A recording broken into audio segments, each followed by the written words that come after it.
I was listening with very great interest to a recent book review broadcast by Kenneth Rexroth on KPFA, in which he was discussing a recent book of poems by the San Francisco poet Philip Lamantia.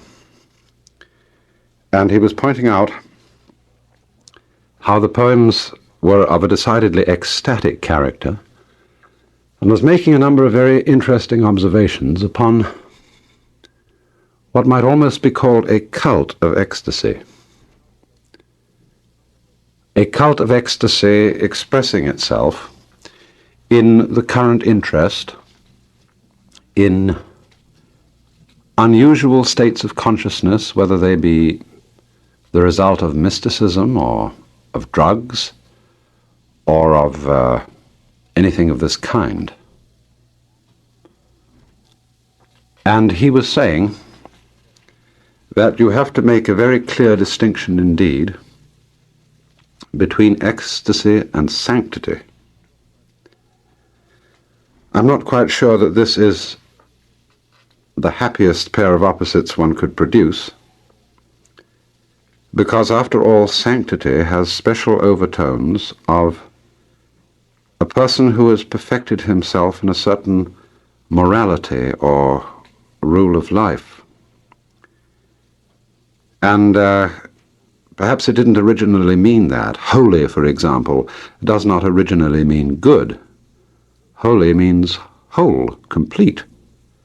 And thus, you might say, God is not holy unless God also somehow includes the devil, which is, as it were, the other face of God.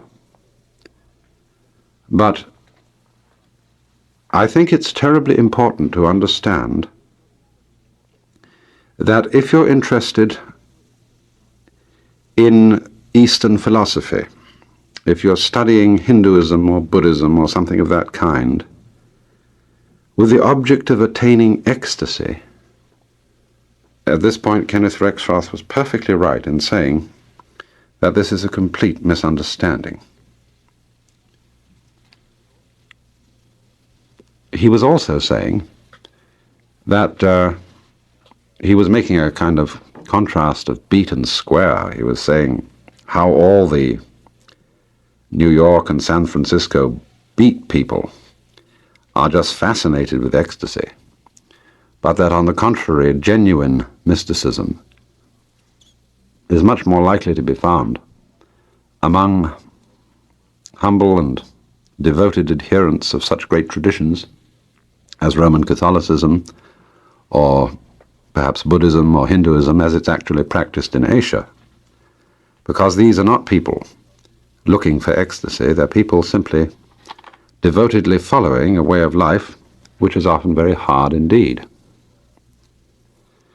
And he was, of course, particularly irate about the people who think that they can get anything of this kind by taking certain drugs, and even went so far as to call Aldous Huxley the Los Angeles idiot.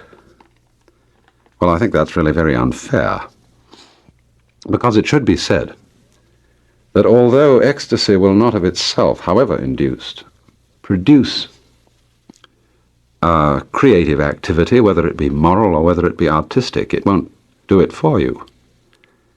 But if a person has a great deal of intelligence or artistic ability anyhow, then an ecstatic experience may give him something to express.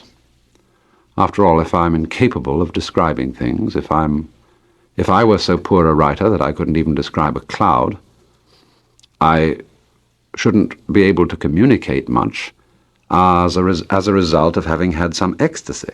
But on the other hand, if a person can communicate, and Aldous Huxley is an absolutely superb writer, then as a result of having an ecstasy, he's got something to say. And after all, this is actually a man of very great intelligence and learning.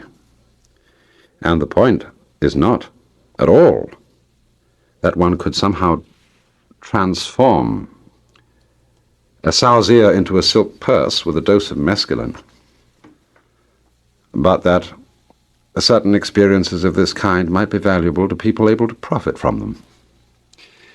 But this is not the main point.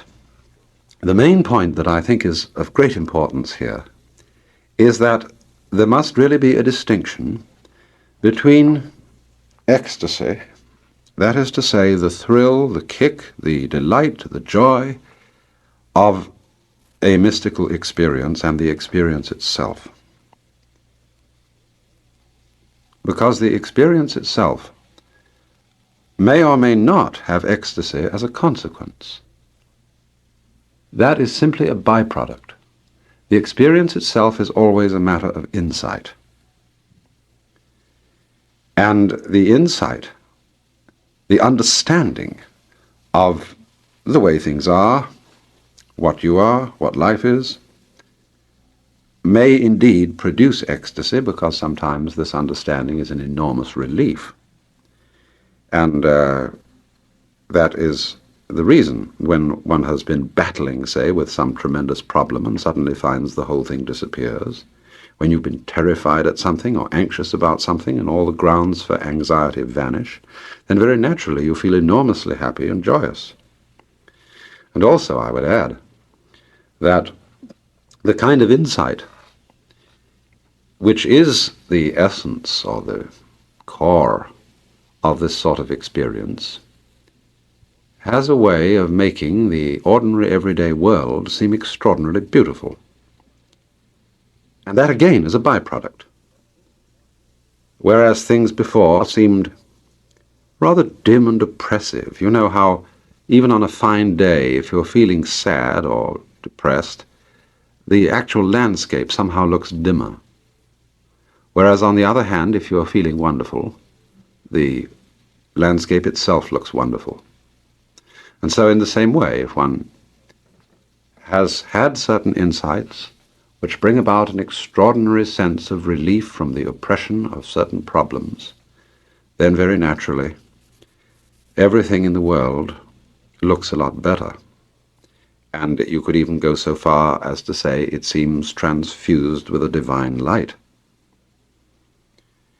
And that leads me, before saying anything about the nature of insight, to point out that I've long been convinced that a mystical experience, that is to say, when it doesn't involve visions, when it doesn't involve seeing Jesus or the Buddha or Krishna or something of this kind, when we have what I would call a non-imagistic type of experience, it's pretty much the same thing all over the world and in whatever tradition it happens to arise. But because it is an extraordinarily difficult thing to describe, people use images and figures of speech which lie ready to them. A person who is a believer in God will almost inevitably draw in his idea of God to interpret this experience. Whereas, on the other hand, a person who is not a believer in God will not use that way of describing it. And the types of description, the imagery used, is so diverse that very naturally students of comparative religion and comparative mysticism are sometimes led to believe that there are completely different kinds of insight, and that, for example, the nirvana experience of a Buddhist is something totally different in its epistemological or psychological character from the Christian's vision of God. But I don't think that this necessarily follows at all. And perhaps we can see why if we go back to the subject of the original insight itself and try to see wherein that consists, and we shall see not only how it differs from ecstasy, but also how it could be understood as being the same thing that underlies types of mystical experience that are expressed in very different sorts of imagery. speaking first of all from, say, a Buddhist standpoint, there's no doubt in my mind that the insight in question that constitutes what is called Satori in Zen, or in more general Buddhism, Bodhi, which means awakening, this is not the vision of something like a God underlying the world. Although Buddhist philosophy occasionally uses expressions like the great void, or suchness, or the Dharmakaya, the absolute reality,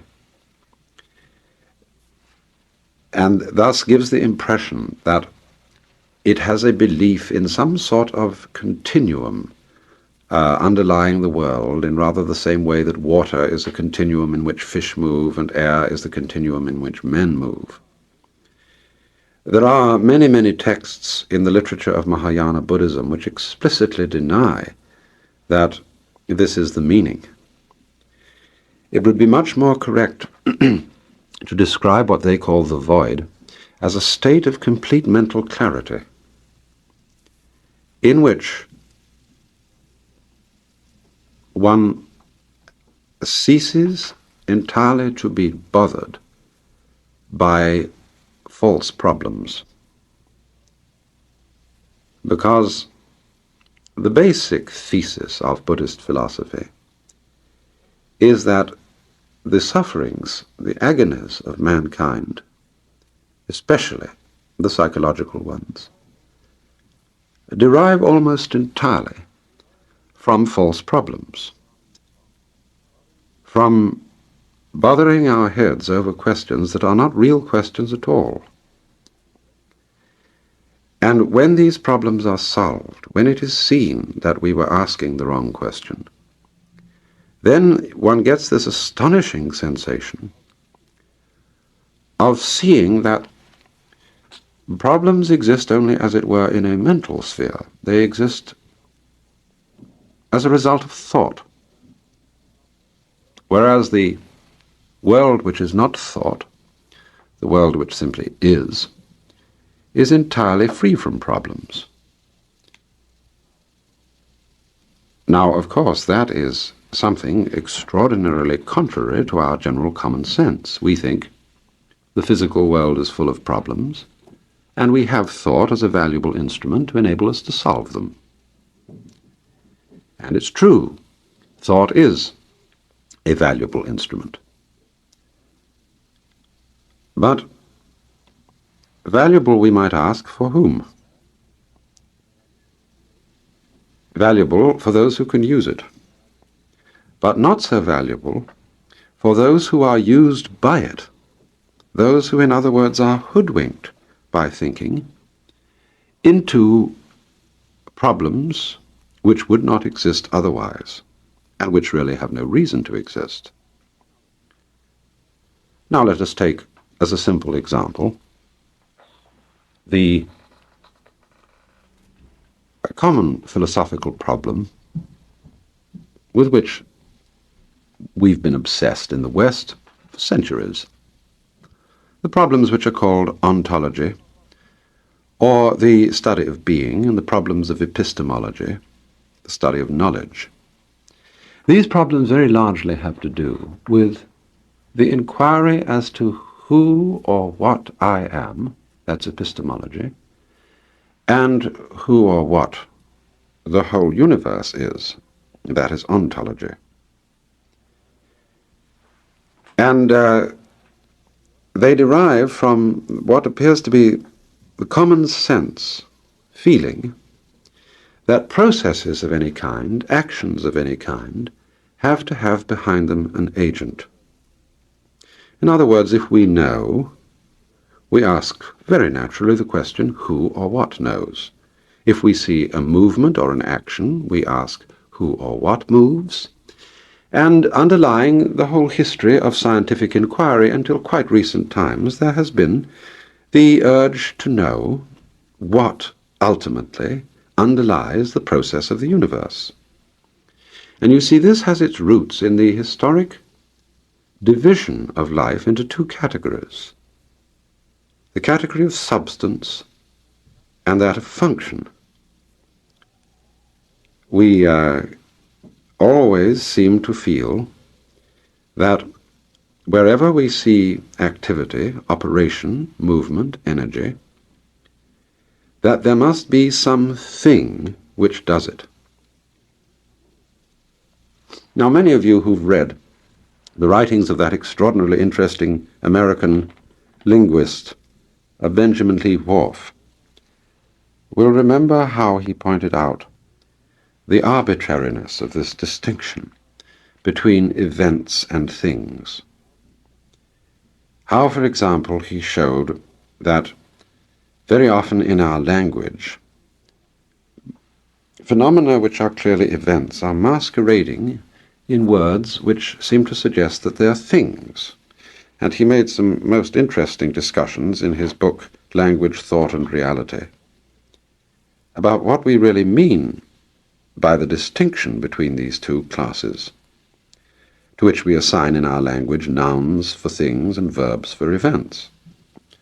And he pointed out, for example, that the word fist looks like a noun. And so you could raise the little conundrum, what happens to my fist when I open my hand? And by this conundrum it suddenly seems that a noun, a thing, has totally vanished. But of course the answer is that when I open my hand I stop fisting, showing that the noun was really an event masquerading as a thing. But of course in recent philosophy it's become more and more clear to us that we can use verb language or process language or operational language to discuss almost anything we want. Any natural phenomenon can be described as doing rather than being. And in general, this is a very useful way of talking about things. We, in other words, dispense with an unnecessary duality in language, an unnecessary distinction between process and entity. And what appear to be entities can always be described in terms of perhaps a slower type of process than the things we've normally described by verbs. And if we consider this, then, and start talking about everything that happens in process language, in operational language, we suddenly see that things or entities, that is to say, the who or what that does something, the agent behind the act, these things completely disappear. A famous instance which Whorf gave of this was in the Hopi language, that when we say a light flashed, the Hopis just say flashed. And he pointed out that's much more accurate because the flashing is, of course, the light, unless you mean lantern or flashlight. But in this way, we have created a thing behind the act, which is a sort of ghost. And the objective of Buddhist discipline is, as one old Zen master put it, to beat the ghosts out of you. Now, in the same way, you see, when we know something or we act, it's a very basic common sense supposition that we are the agent behind the actor. That, in other words, behind thought there's a thinker, behind experience an experiencer, behind perception a perceiver. And we are, all of us, you see, tremendously concerned with this image, the doer, the agent, which has become our image of ourselves. You might call it our self-image if you speak in a psychological jargon. And this is the thing we're all concerned about. Its future, its history, its destiny, what's going to become of it, and so on and so forth. But through clarity it can turn out that this thing that we fancy ourselves to be simply is a figure of thought or a figure of speech, and is not there at all. And the only reason why this makes us feel astounded and bothered and unbelieving is the momentum of a habit of thought. It may become sort of intellectually clear to us that this is so, we still have deep in us the habit of attributing all actions to an agent. And it's difficult for us to realize, to become really clear, that this is only figurative, that there is no, as it were, distinct order of being that is the doer as distinct from the deed. Then you might say, what is the relationship between the doer and the deed? Does one process do another process? Does one process cause another process? Well, no, that's simply a matter of description. As Wittgenstein pointed out, there is no necessity in nature. Necessity is only logical. That is to say, if you see, say, a sunflower. Now, sunflowers have a way of turning as the sun moves. And at one time, people might say that the sunflower turned in order to keep its face to the sun, attributing purpose to a flower. Well, nowadays no botanist would say that. They would say simply that the structure of a sunflower is such that when the sun moves, it turns. And so one might say, well, that's simply a matter of necessity. It's cause and effect that the sun and the structure of the sunflower together make the flower turn. But I wonder what that really means. Does it mean that the sunflower must turn? I don't think it does at all. Because if the sunflower didn't turn, it might be dead, but if it was a live sunflower, and if it didn't turn as the sun moved, it wouldn't be a sunflower. In other words, the same situation would exist if the thing had blue petals and fern-like leaves, then it wouldn't be a sunflower. In the same way, if an unsupported rock didn't fall, it wouldn't be a rock, it'd be a balloon. And the idea that a rock must necessarily fall, that the consequence of a rock being unsupported is that it falls, is not a consequence in nature. It's a consequence of description. If you divide, in describing it, the unsupported rock from the process of falling, and you look first at one thing, and then at the other, one aspect, then at the other aspect, then you can say, necessarily, with the unsupported state of the rock goes falling. But of course, actually, the falling of the rock in this condition is as much a part of the definition of a rock as the fact that it's hard, that it weighs so much, and so on and so forth. So one is then confronted, when one realizes this vividly, with the astonishing realization that one is not this entity that one supposed oneself to be, that one is not being pushed around by laws of physical necessity. The difficulty is, you see, that the thought is, as it were, a system of symbols that stands apart from life and represents it, just as words stand apart from things and represent them. But they don't really stand apart from them. Words are noises and thoughts are sensations or images, and they only apparently stand apart. Well, as we identify ourselves to so large an extent with our thinking process, we naturally come to feel that we, too, stand apart from life. And as a result of this, we have the customary feeling that when we are not distracted with thought, we have a curious feeling of emptiness, of having no time, of being just being evaporating histories. But of course, if you stand apart from life, you're dead. But we don't really stand apart, but we think we do.